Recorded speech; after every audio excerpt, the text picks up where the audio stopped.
she got the Cash App up there, and somebody told me if you show the flirting, they might get the jerking money out their wallet. So at some point in time, show the flirting so that folks can give you a little extra cheese to go with that cracker, please. Okay, I'll try. He's eating his food right now, y'all. So we're gonna see. We're gonna see. All right. Well, Monique, I'll go ahead and start with what you thought about this. When Rock came in and Unique pushed her up against the wall, did you feel the tension? There was so much sexual tension there. That man cannot kill her because he's in love with her. But I want to hear what you saw when she kept trying to tell him, look, I didn't do it. He wasn't believing it. He didn't hit her. He didn't try to kill her. And believe it or not, Monique, he treated her better than what he treated his baby mama. Floor is yours. Man, Lamont, first of all, Raquel saw her life flash before her eyes, okay? When she saw Unique in the kitchen, which I don't blame her, because if you think someone is deceased for damn near 6 months and they're in your kitchen, I think my heart would have stopped. First of all, excellent scene. Can we give some credit to Joey Badass, who started in this industry as a rapper and has now just transformed into a brilliant actor. This scene was intense. I don't know where he pulled that from. I really felt like I was watching someone who was truly unhinged. Excellent acting as well from Patina Miller, because very compelling. We don't see Raquel vulnerable that often, and Patina did a great job of us as the viewer seeing her eyes truly, like, I don't even know the word to use, just like her guards were down. She was vulnerable. She felt, I mean, even when she said to Unique, I would never do that to you. What we had was real, you know. We ain't never heard Raquel. I think the closest we got to was Symphony, right? But besides Symphony, we haven't really seen Raquel be vulnerable with a man like ever. So, I mean, Lamont, honestly, probably my favorite scene of the episode was just those two actors going head to head and really having a compelling moment on camera. It was tense. It was tense. And the way they wrote it and the way that he behaved, he displayed the kind of anger that a lover would display. Like, the kind of anger that he displayed toward his baby mama is what you would expect someone who really don't care for you to display. But the anger he displayed toward Rock was the kind of anger that lets you know his feelings was hurt. Like that was deeply hurt feelings. Do you remember when I had all y'all cracking up that episode with when he killed Andre the lawyer? I said that was a episode you don't have us cracking up. So like, I mean, like, you do the math here, okay? What episode we not cracking up? That was a lover's scorn, a lover's quarrel. So I said something funny. You said it. You see how he said it. He said it with confidence. Oh, you smashing so many dudes, you forget who you smashing. So why you care about who I'm smashing? That's because you secretly love me. Right. You see what I'm saying about how they wrote those little innuendos in there to let you know that this is not just about the drug game for him. This is some real, I cared for you. Then was the best panty draws I've ever tasted in my life. World-changing draws. I know your freaky self. You like this line. He said, I ain't gonna hit it from the. He said, I'm not gonna take it from the back or something. What he says, I'm gonna give it to you from the front. That's how you like it. I said, you Raquel. Y'all was really doing the Uchi Walla Bang Bang. Okay. Hey, look. That was a lover scorn. Unique is a lover scorn. I mean, definitely. 100%. And then there was some of your other boy toys up in this situation was making some crazy decisions. We'll get to them in a minute. Okay. Let's talk about Pops and Snaps. And they had a meeting with Rock and Marvin. And basically they said, hands off, they'll keep their ears to the street. But that wasn't the meeting that I think we should be looking at, Monique. The meeting we should be looking at was when this Negro walked through the door and they didn't let us know what was going on. So when you saw him walk through the door at Pops and Snaps, what was your first thought, and what do you think they're going to do? Who are they going to side with, Rock or Unique? I knew from when he walked in, because mind you, Rock already gave them a heads up that he was alive. I knew they were going to be happy. I mean, they spoke fondly of Unique, right? Previously. So yeah, I know that they're Team Unique, and there seems to be a disdain for Raquel from them. And I don't know if I missed the backstory or they haven't touched on the backstory yet, but it is very clear that Paps and Pop, Snap, Popple Crap, they don't like Raquel. They just kind of, they're entertaining her for right now. They have a small level of respect, a small level, small level. Yeah. And if you're asking me who they're gonna ride with, they're gonna ride with Unique. Do you remember they tried to poach Marvin from Rock last season? They was trying to get him. Yeah, they was trying to get him to do some side gigs with him, and he ain't do it. He ain't do it with them. That. That's crazy. Yeah, they don't like. One thing is clear, Lamont. They do not like Raquel. They don't. They don't like her. No, because now they're willing to fuck around with her son behind her back, and if you thought they was effing around with the son, what you think they're going to do with Unique? Exactly. Oh my God, it's about to be smoking the city. It's going to be nuts. So sure. after Rock and Marvin basically got shut down at Pops and Snaps, they come outside. They having a discussion about the things they need to do. And Marvin came up with something that I was thinking, you know what, might be good, because they're kind of stuck in a proxy war right now. We'll get to that in a minute, the type of situation they're stuck in with Stefano. Okay. But there's a proxy war in which you've got the Italian families in Jersey beefing with the Italian families in New York. And a lot of this has to do with what happened with Saul Baselli and just general who got the biggest stick and who can control territory.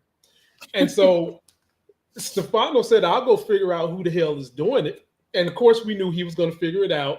And they realized quickly, Monique, that basically these white Italian racists is going to let y'all little street level folks fight it out on our behalf, and whoever wins, wins.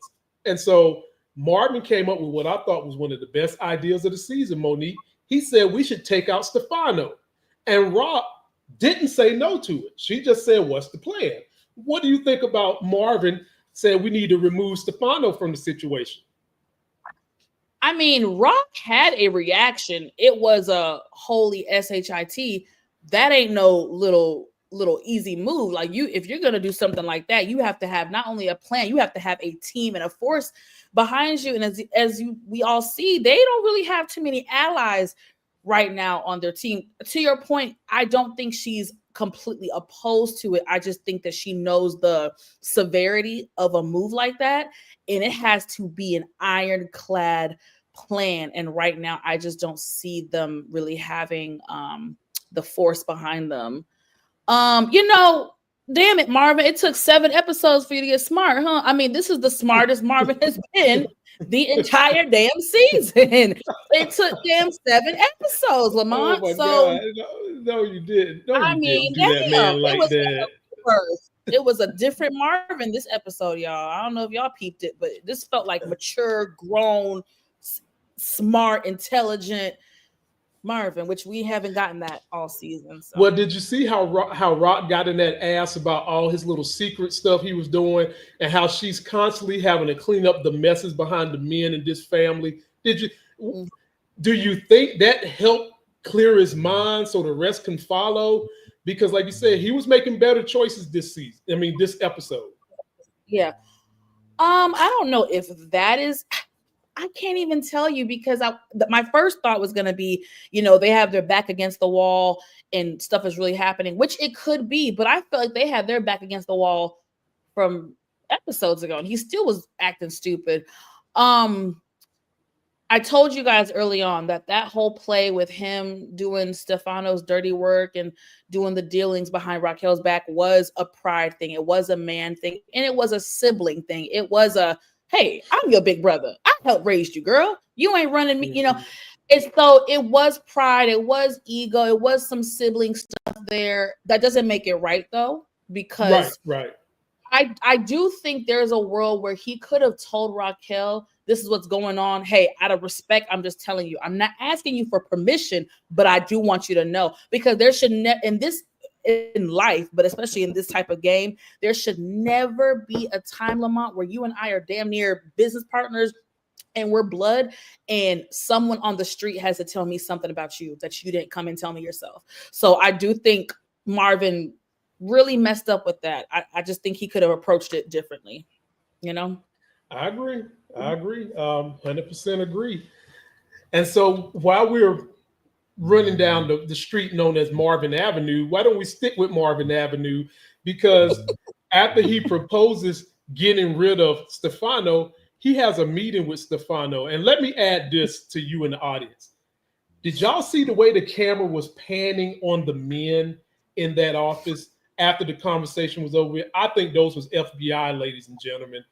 When Marvin was having the conversation in the coffee shop with Stefano, there were some men just sitting around, and when they left the scene, they panned out in a way to show those men still sitting there when Stefano walked out. If you didn't catch that, go back and see it. I think those was FBI spying. And remember, FBI has already got eyes on Stefano and have already told Rock via her ex-lawyer that they have seen brother conversating with him.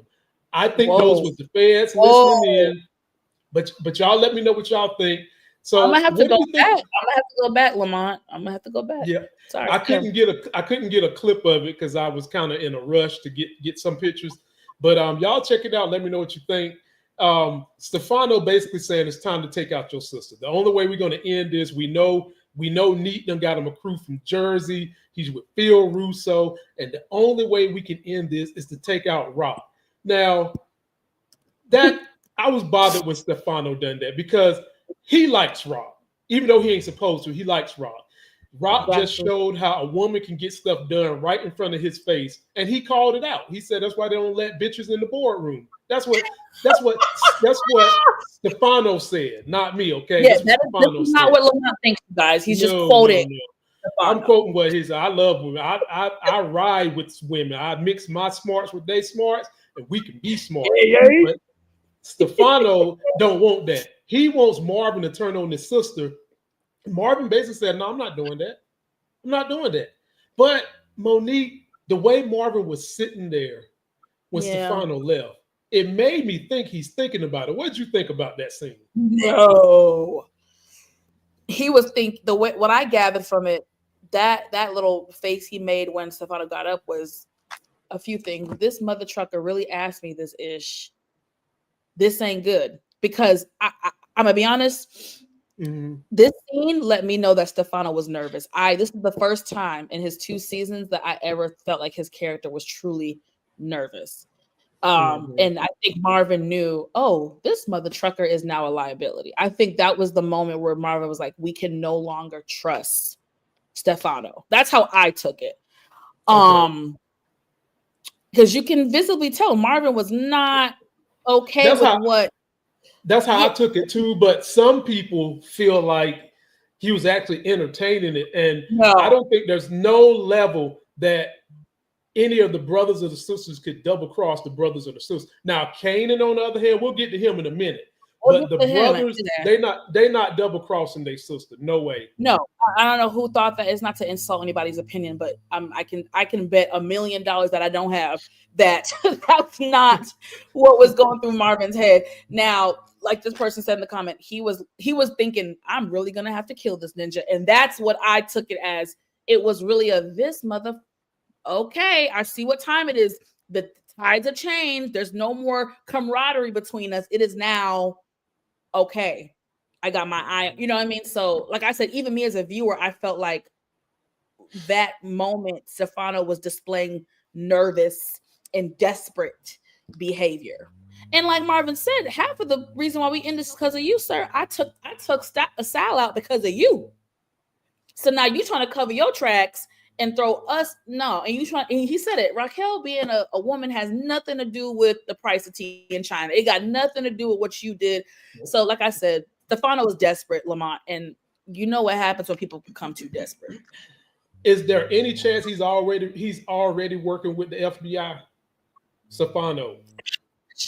You just put the thought in my head, so I kind of have to simmer on it for a little bit, to be honest with you. I kind of got to think about it. I want to go back and watch the episode again, and then, you know, I'll hit you up via text and kind of tell you my thought on the FBI thing, but it should be interesting. First of all, is Marvin even going to tell Rock what was said? And if he does, how is she going to react? That's a great question. I thought about that too. I'm kind of 50-50 on it. I think now there's nothing to hold back or you know, keep from her because she knows already about their dealings. I'm kind of 50-50. He probably will, but he might not. You know? Okay. There's no really telling with Marvin sometimes, but yeah. He loves his I would hope. I would hope he does. Tell the truth. Things are a little bit more severe. Like you said, this is not the kind of thing you hide. Like you said, you can't hide this type of thing.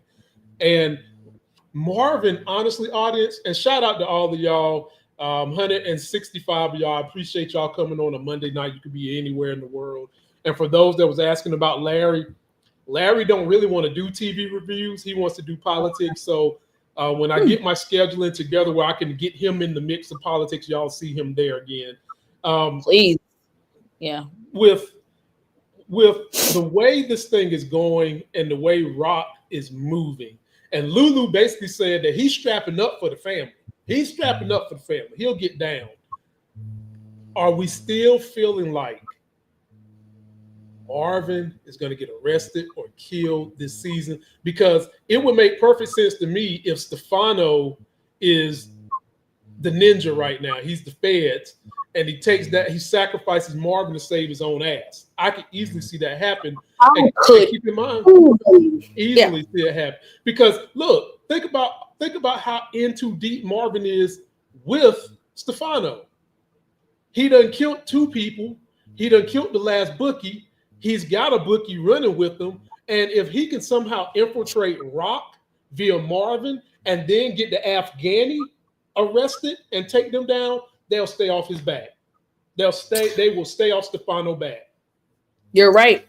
I do see that happening as a great possibility. Now, I will say, I know that Marvin does survive this season.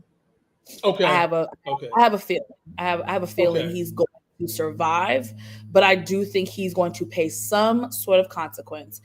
And I'm riding with what you just said for sure as a possibility. Mm-hmm. Well, there you have it, ladies and gentlemen. Let's get on to your favorite character. Oh, brother. Let's get.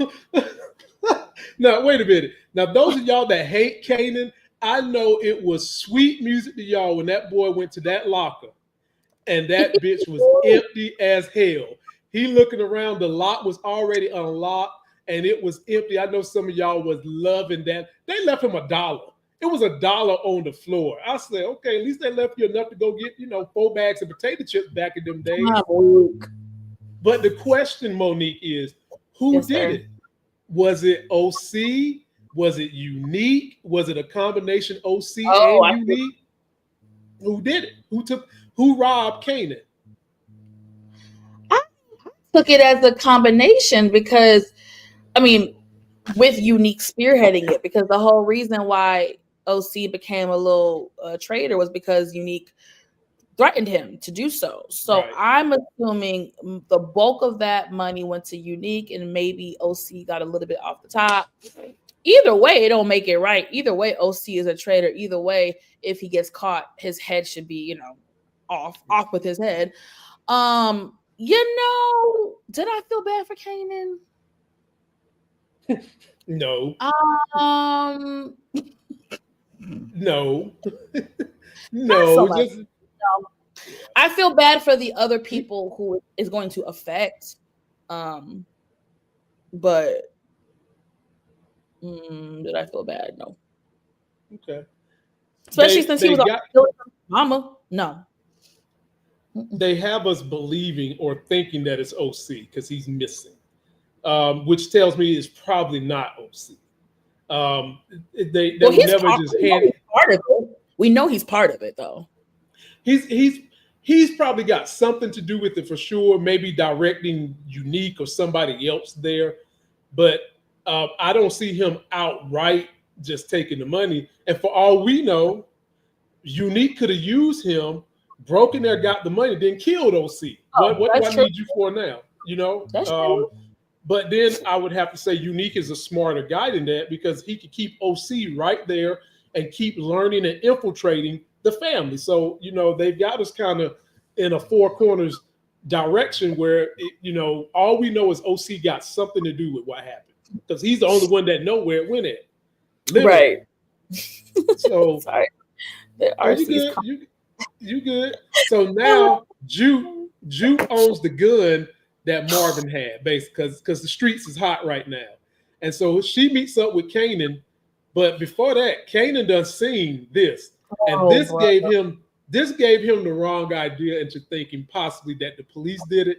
Now, for a minute there, I was with this theory that maybe the police did it, but the fact that they made this so open and so shown, I don't think that Rock did it to Famous. I don't really know who did it to Famous. I don't think these police did it. But what do you think about this? You don't think it's the police either? Not these officers, because we already have background. These are the same punks from last season who messed up Rock's store and given her a hard time and pressed her for money. So we have background on these two knuckleheads, right? I never thought it was Raquel as far as Famous's demise. Not that she's, how do I say this? We know Rock is evil, right? She took out Kanan's friend season 1. However, the Famous situation's a little bit different. Famous was Kanan's like brother, best friend.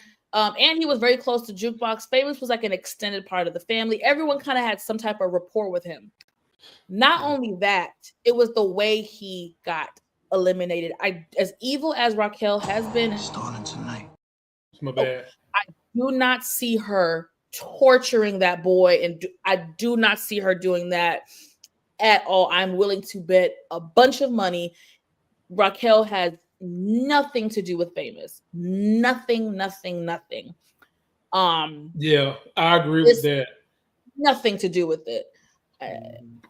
First of all, and I know this is a show and we have to write things to make it convenient, but do y'all think Raquel Thomas is that stupid to be on the street corners of Queens, New York in broad daylight being seen, caught, giving money to a cop?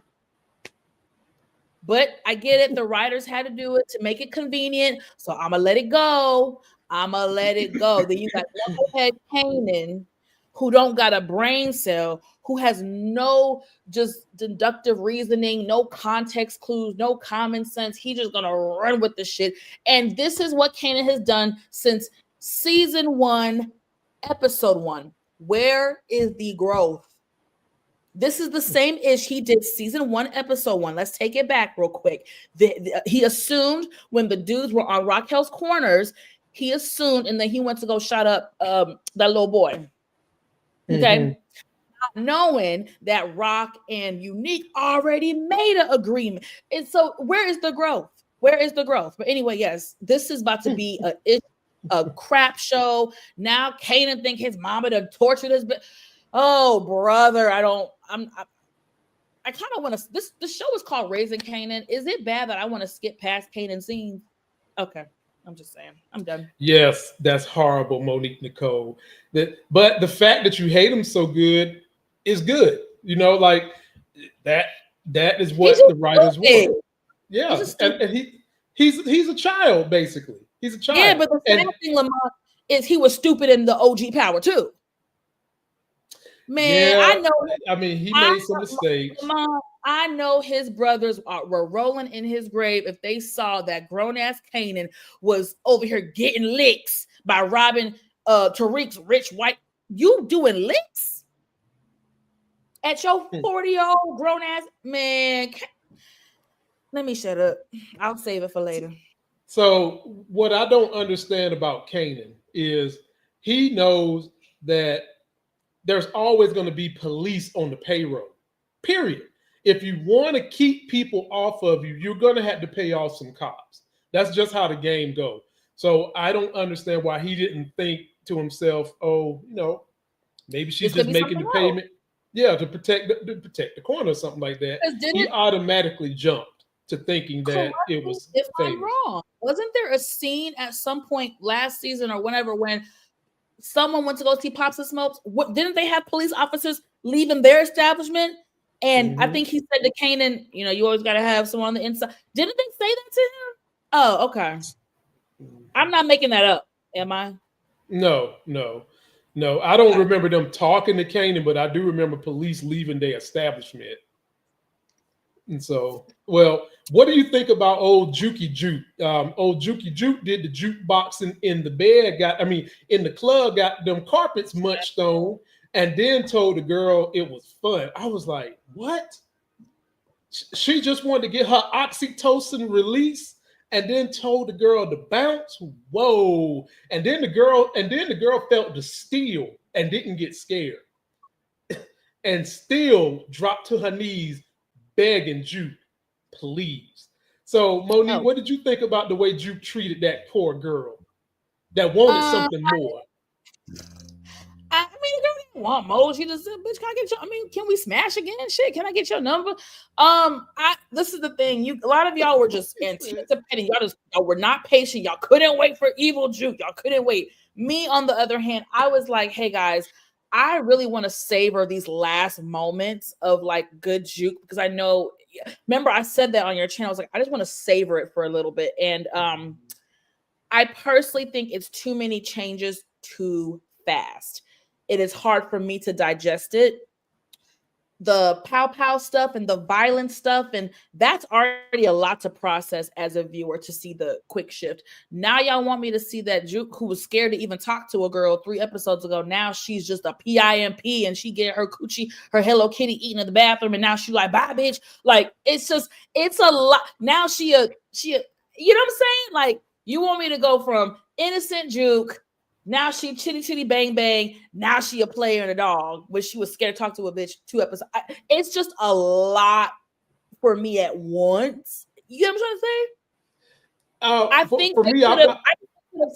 think they could have stuck with the mental psychology of her growing up in this lifestyle, her being exposed to stuff, now her tapping into the violence. I think they could have just let that marinated a little bit more. Adding all this, like, oh, she a pimp now and she get her cootie cat 8 and she don't give a F. That's just me. I don't mind standing alone, but I just think it's just too much change in like a short period of time. That's how I feel. It's just a lot. For me, it's fine. I think that they gave us plenty of mechanisms to facilitate this change. The criminal mind has always been there. She was robbing people in the early seasons, and she's surrounded by criminals. So the criminal mind has always been there. She goes to the military and realizes she's just as tough as these men. But the one thing that's holding her back from the military is that she wants to be who she is. And part of the insecurity and the psyche of the mind that might have been holding Juke back is really just wanting to come out and be who she is. And I think that's what they were showing she was wrestling with, because she made a stand in the military. If y'all not going to accept me for who I am, I don't need to be here. Okay. Mm-hmm. Then she comes back home, gets her feelings hurt by her girlfriend from Butter. The girlfriend from Butter said, look, it was fun. I enjoyed our 69, but girl, you can't stay with me. That had to hurt a little bit. I got to figure out my life. Okay. Right, which is fine. I mean, I think I agree with that. I agree. But Juke accepted it. She didn't throw no tantrum, but deep down on the inside, she was hurt. And that hurt manifests into her deciding to go to a gay club that she's never done before and meet some new people. And she was a little nervous the first time, and then the military opened her up to, holding the steel and shooting it.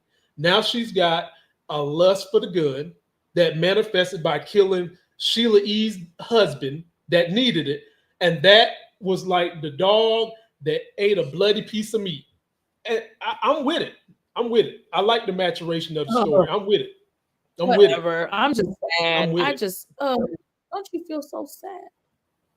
I did like them singing. I wish they would have drug out Butter a little longer. I didn't like that, but I mean, hey, shouts out to the Hello Kitties of the world.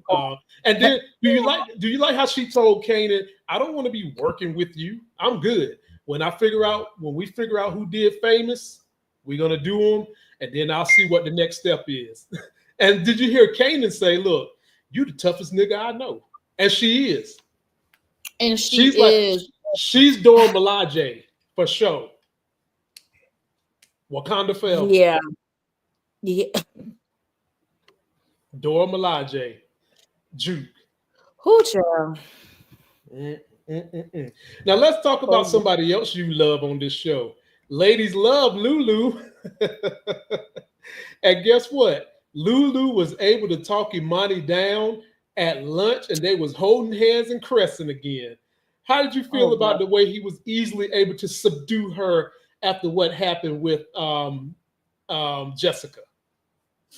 First of all, let me get on Imani real quick. Oh Lord. Now I don't know. Yeah, I don't know if it's Imani's fault. I don't know if it's the writers and the pacing of the show.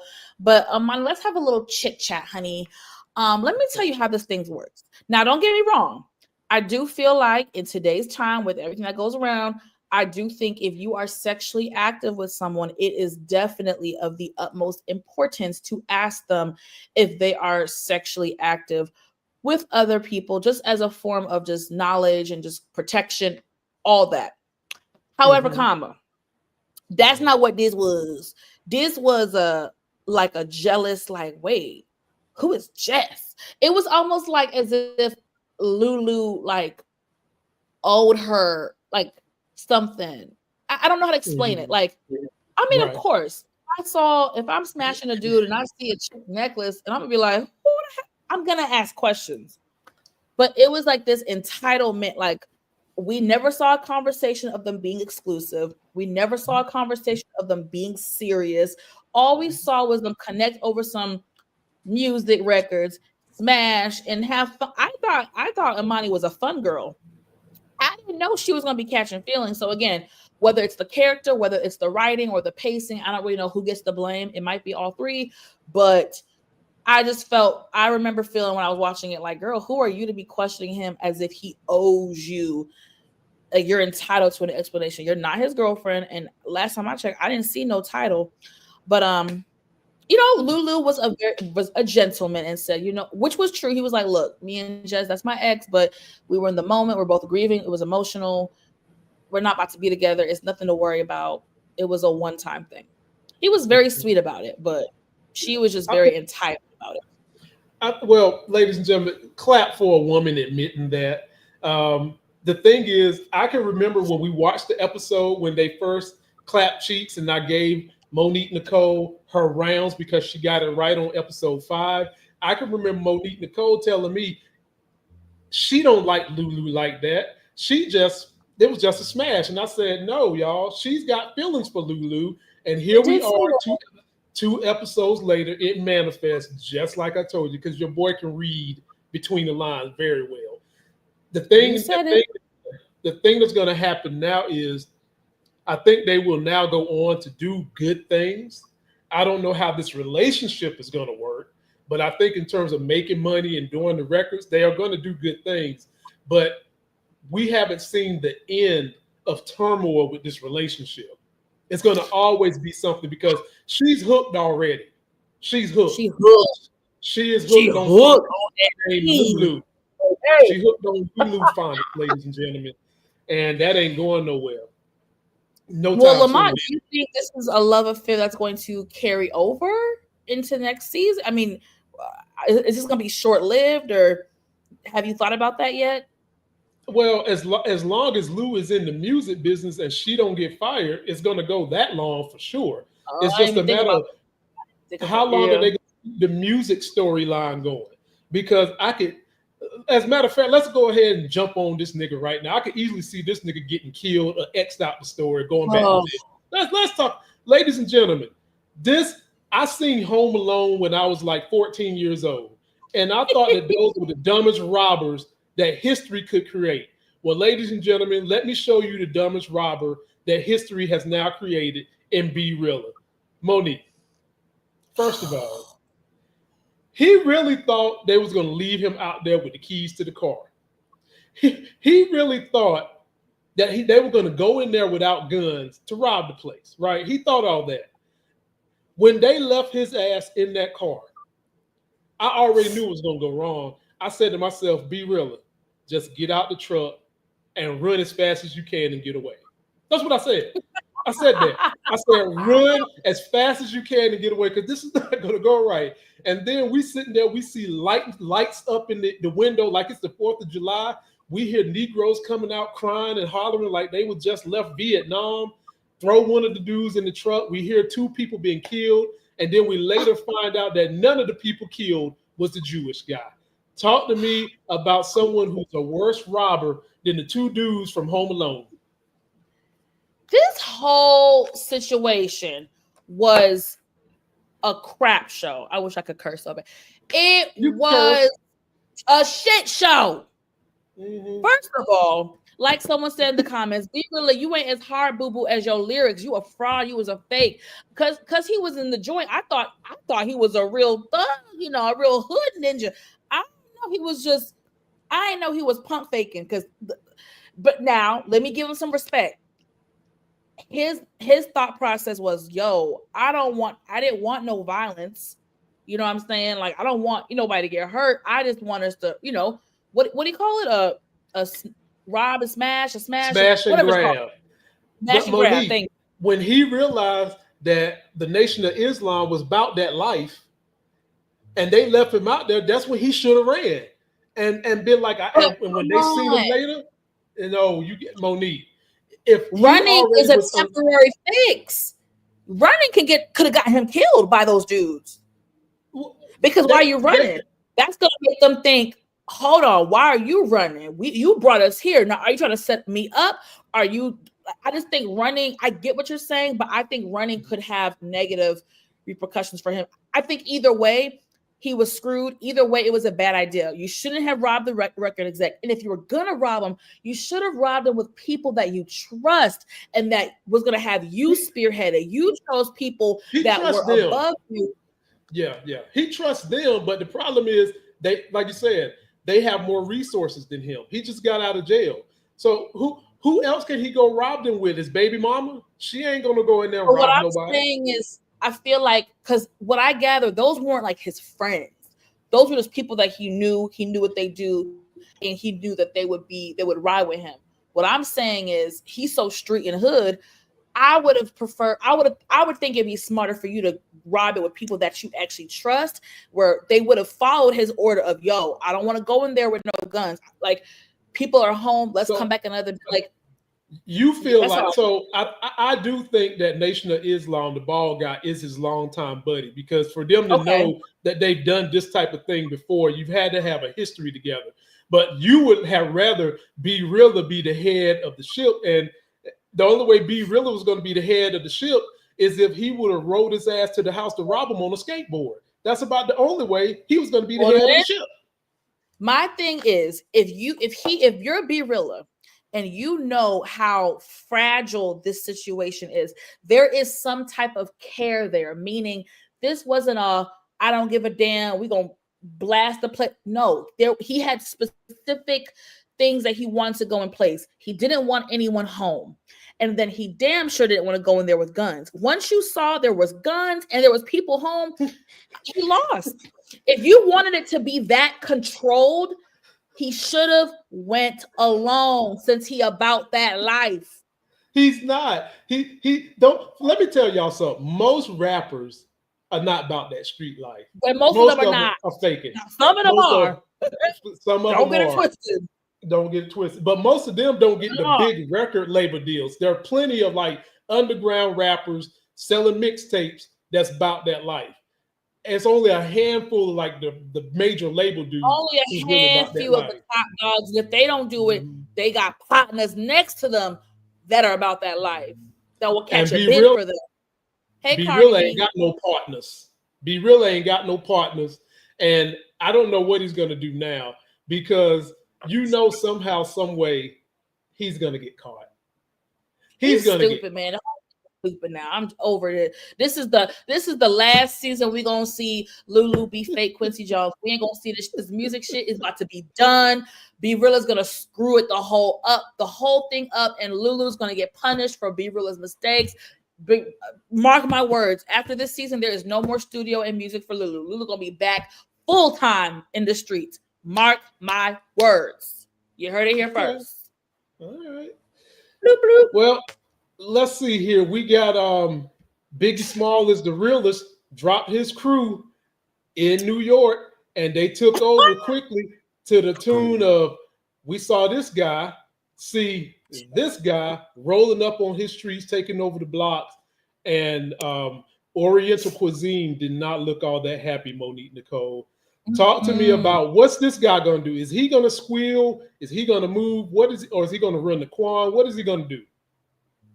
Man, he looks so depressed. I actually felt bad. I'm not going to lie. I felt bad for the Asian man because I feel like he didn't sign up for all this. Like, he ain't really know how deep this ish was going to be. And he done lost family members off of this crap. Like, I really did. Look at that pitiful face. Yeah, man. He's tired. He's lost family. He's lost employees. Like, I really do feel bad. Like, Unique really did buck up the whole thing. Like, he really messed up and affected a lot of people's lives who were innocent in the whole thing. Those are the goons from Jersey, right? Them the Jersey goons right there. Who's goon? I mean, those are New Jersey Italian guys, people. In what? Those are Biggie Smalls people. Remember, Phil Russo is connected to Biggie Smalls, and these are Biggie Smalls high dollar hitters. But something that stood out to me. How easily these dudes took over the New York corners. Now, I guess the thing is, the people that was on the corners are just like low level street dudes. Because if they was like even the next level New York dudes would have pride about folks coming over trying to take over their corners, and there would have been some shootout. It wouldn't have been none of this. We just gonna get up and go. If we might go, but we coming our asses back with the team. You know what I'm saying?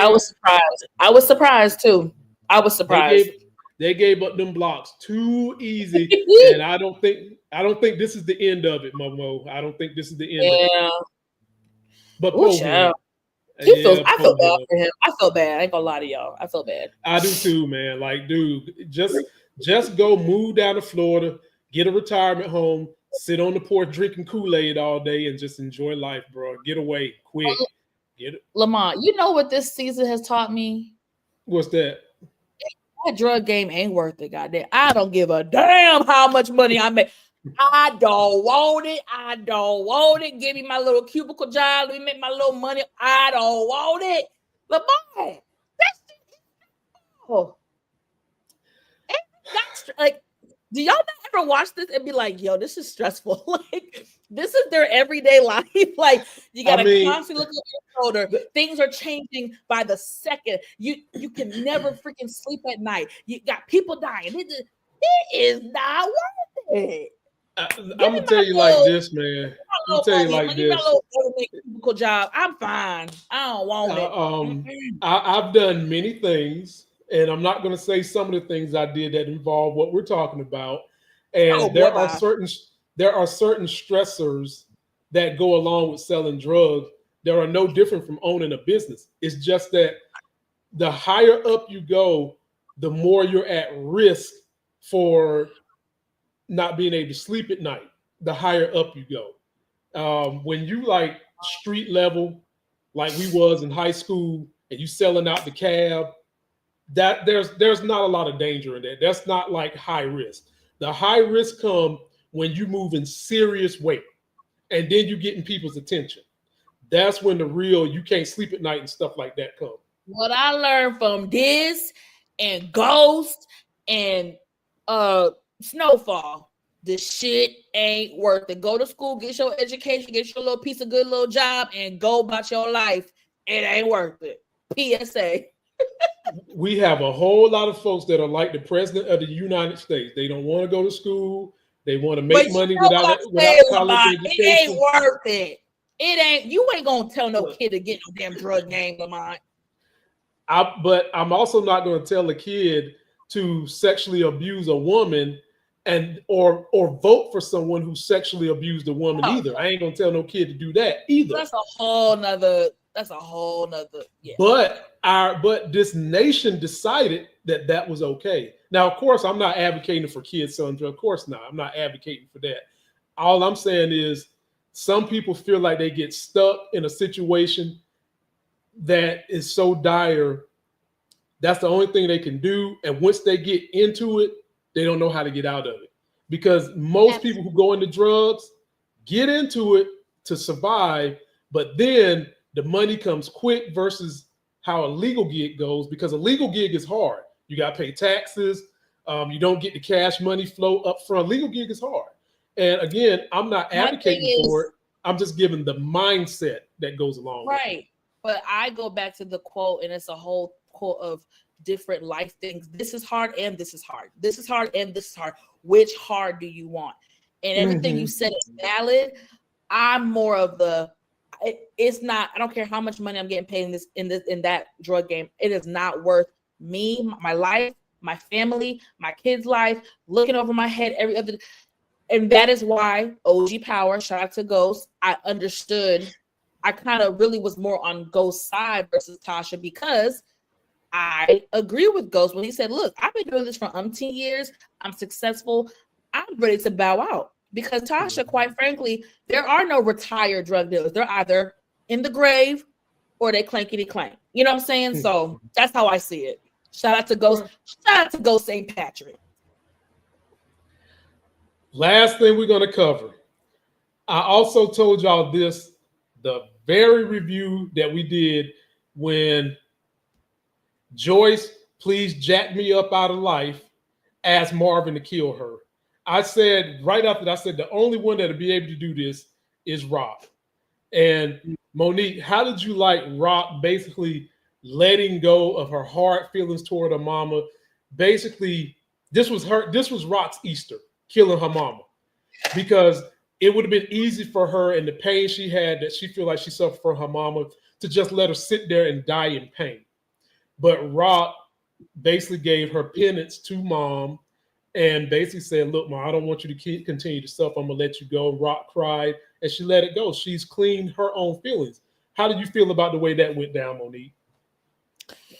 Child, this was a deep scene, y'all. I shed a little tear.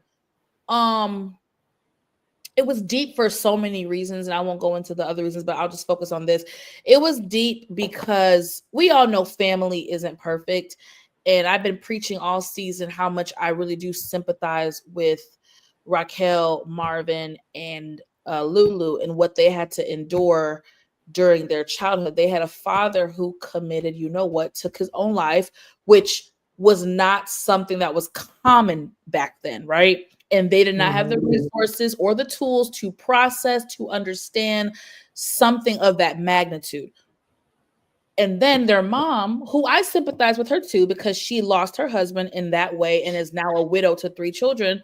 She checked out of motherhood and left those kids to. So there was so much with the Thomas family, and that was the closest we're gonna see to any "I love you." They didn't say "I love you," but their way of saying "I love you" was when the mom said, "You're my only daughter," and Raquel said, "You're my only mother," and they understood what that meant. I would have loved in that scene if the mom said, "I'm sorry for not being the mother that y'all deserved." That would have been the perfect little bow on it, but I'll take it for what we got, and it is what it is. It was very much so a beautiful moment, and it was quite sad. I sympathize with everybody. Now, I gotta throw a little comedy in there. Lamont, is it me? Oh, or is it that mama could have easily injected that shit. Did you not think that shit looks so simple, bro? I was like, I'm thinking they was gonna drop the medicine into the IV drip, and it was gonna. That's why she needed someone to do it, baby. You telling me all you gotta do is do that little. The mama could have took herself. I mean, they made it a little bit too easy for me, but that's my one little joke. But nonetheless, yeah, I agree. I agree. Even Crystal said the mama could have done that herself. Why she got to get somebody else to do it? like the nurse gave you the syringe. You could have been done this to yourself. Could have done it. I thought they were having to do it in the IV drip, and I thought it was going to be like that. I didn't know it was just a quick. Mama could have been done it. She could have been on that midnight train to Jesus. She could have been on that train. But no, she didn't. And they had to draw it out and make it dramatic. And I like that scene because it had basically the brothers was giving Rock advice on basically letting things go and forgiving. And it was one time that we seen the flip where the brothers are giving Rock good advice versus her having to give them good advice on certain subjects. So I thought that was cool. And if anyone who has ever had to deal with an elderly person that's dealing with cancer, oftentimes the pain is so bad for them, they do want to be taken out and they do get tired of fighting. I know I had someone in my family who basically fought cancer for about 7 years. Every year I'd be like, I think she's going to kick the bucket. Yeah. And she kept fighting and eventually she ran out of steam and said, you know what? No more chemo, no more drugs. I just want hospice. Just let me go. Just let me go. I feel you. And I'm going to be honest, and I know about to leave, but some people were feeling like the mom was weird to act. If you work in health, I'm sorry, that's not far-fetched, Lamont. Like, no, that's not far-fetched for someone who has a terminal disease to be suffering and in pain and want to see if they can. I mean, why do you think we also have do not resuscitate? I mean, I know there's multiple reasons why we have that, but nonetheless, if that was me, if I was Marvin or Lulu, I would have went back to my siblings and said, hey, I think mom is desperate and she must be in a great deal of pain because she asked me to do this. The fact that they did not communicate that with each other until this moment, it just shows the secrets in this family. Because, like, why is Raquel just now finding, you know what I mean? So I would have been done it because the mother made it clear early on that she did not want to die. She wasn't ready to die.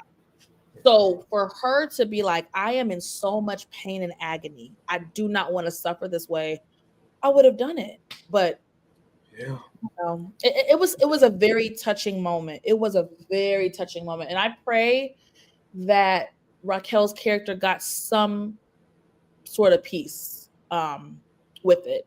The way that it sounds like Lulu and Marvin have just made peace, right? With everything. Yeah. Agreed. Super chat time, ladies and gentlemen, before we get out of here. Let me put up Nathan Washington. I really appreciate it, my brother. Anything helps. We love you guys. Super chats. He says, I laughed my ass off when Kanan saw the treasure chest was empty. That was your no manners ass. Lamont, hold up. What? How could you not address the scene? Can you get that knucklehead? He had the nerve to look at Raquel and say, oh yeah, all you do is F stuff up. She said, boy, the reason why you are breathing is because I cleaned up your mess. So I should be getting a thank you. He said, yeah, thank you for effing it up again like you always do. Lamont, get your belt, Lamont. Don't you think he deserves a belt? Now, shout out to Moochie. Moochie has been saying since season 1 that the uncle should have whooped his ass. Even Marvin said, I told you that boy needed a belt. Like, I thought about Moochie during that whole scene. Well, you see, Monique Nicole, the therapists and the new ways of discipline say that you shouldn't beat people the way people got beat back in slavery. It says you shouldn't. I agree. But that was 1994 we talking about. And we in a whole nother thing. A whole nother game.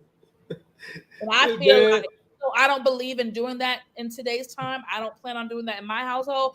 I feel like Kanan needed, and that's just it.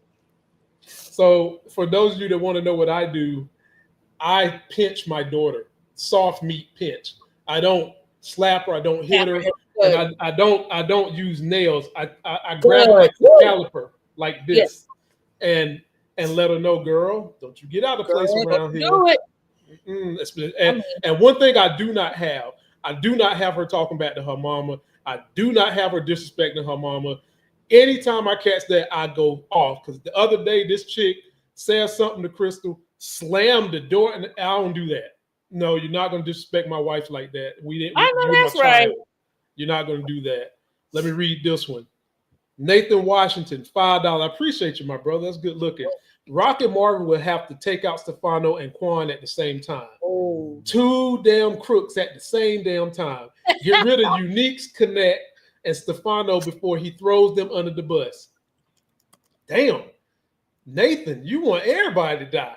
Everybody. He said, get rid of Unique's Connect and stop before he throws them under the bus. At the same damn time. Yeah, man. Hey, if that happened, bro, you need to contact the writers, man, because it's going to be hard for them to do all that. And last super chat of the day, HFG, appreciate you, love the $5. We're grateful. Unique and Rock not being able to kill each other because they're so in love is low-key hilarious. It is. Like that scene, there was so much bound up tension in that scene. I was like, bruh. It is so much bound up tension in that scene. Here we got another one. Okay. Hey. I thought we was done with the super chatting, but folks coming through now. Gemini Don came through at 5. Kanan gonna get upset about OC when he stole that money from his mama. Kanan's assumptions led to D-Wiz death. Rock been cleaning up. Look, y'all, I love D-Wiz. Do y'all remember when D-Wiz first went in that strip club? Baby, he want to bust it up. Oh my God, that girl! Within 2 minutes, his ass was broke, and he was looking like he was busting a straight nut. Shout out to you, Gemini Don, bringing up my boy D-Wiz. That was funny. Okay, now I think this is last but not least. Nathan comes back again. I appreciate you. He says, all belt buckle, no straps. As wow. Oh no, y'all abusive. Wow. Nathan, you want him to get beat the way Cody Rhodes got beat by Travis Scott and The Rock in the middle of the ring? He want that kind of beating. Damn. I do think Kanan should get his ass whooped. Like, have somebody jump his ass real quick. I don't know. Shit, he needs something. Well, he's about to get a rude awakening because he's co-mingling with Snaps and Pops, and they co-mingling with Unique, and all of them got heat for Rock. All of them. But guess what? Lamont, now her own child is about to go up against her too, because this knucklehead ass ninja think that his mama killed Famous. Yeah. Off of assumption. What he's been doing since season 1 is assuming. So now Raquel about to have all types of enemies, even her own damn child. There's only one person that can talk sense into Kanan, and that's Juke. And Juke is pretty close with Raquel. No, she pissed me off this episode talking about Kanan's grown. Okay, so what do you suggest we do? Listen, bitch, listen to what? He don't make no fucking sense, girl. Okay, Juke Monique. I have always rode for Juke. This was the first time she pissed me off. I'm like, what do you mean Kanan's grown? What you talking about? He's alive because of his no. So at this point, it's F both of them. Both of them stupid now. So that's why you really don't like Juke no more, because she said they need to listen to Kanan. It's nothing wrong with listening to what the son got to say. Listening to what? Whatever is bothering him. Because let me give you an example. Because stuff can go left. Because more people voted for President Trump, we are now forced. Please don't bring knucklehead in this. Yes, we are now forced to have to listen to bullshit and actually try to reason with people that's like Kanan. Think about it. So at the very least, what you can do is listen and see what they got to say. Let me clean this up for y'all to understand. In the 4 seasons that we've had Raising Kanan, there have been times that I have sided with Kanan and I agreed with Kanan. And I have previously agreed that Raquel needed to listen to Kanan more. 100%. I just think this moment was not that moment. I do not think this was a moment where it was like, oh yeah, listening to Kanan. He wasn't saying anything valid. He was really crapping on his mom during a time where, you know, her back's against the wall. This is nothing she anticipated. It's not like she really did anything wrong in this case. Unique is mentally not well. So it's like, this wasn't a time to lecture her. I can think of 20 other times that we could have lectured Raquel. This wasn't one of them. So again, for me, in this specific example and moment, listening to Kanan mean nothing, because to be quite frank, Kanan don't know shit. You don't know shit, my boy. You are a rookie in this game, my love. I'm not even in the drug game, and I know the first rule. You don't hide all your money in one spot, baby boy. Rookie ass. It sounds to me like you can't go get in the drug game, Monique Nicole, because you know some lessons. Okay. So speaking of which, before we go, don't you like how they tried, like you said, they tried to show that Unique is still deranged by the way he flipped on baby mama, but didn't flip on Rock like that. He ain't flip on Rock like that. He did now. He threw the ice cream and he got in her face. I mean, he flipped now. We're not gonna say he didn't flip on Raquel. He flipped. He did not flip on Rock the way he flipped on baby mama. No, he did it because baby mama, he was having a episode. Exactly. Why he didn't have no episode with Rock? The power of the panty draws, ladies and gentlemen. And having said that, we're gonna get out of here. The cure for anything with men, ladies and gentlemen, is panty draws. Don't forget to like that video, comment, subscribe, check us out later. Have a decent week, more videos to come.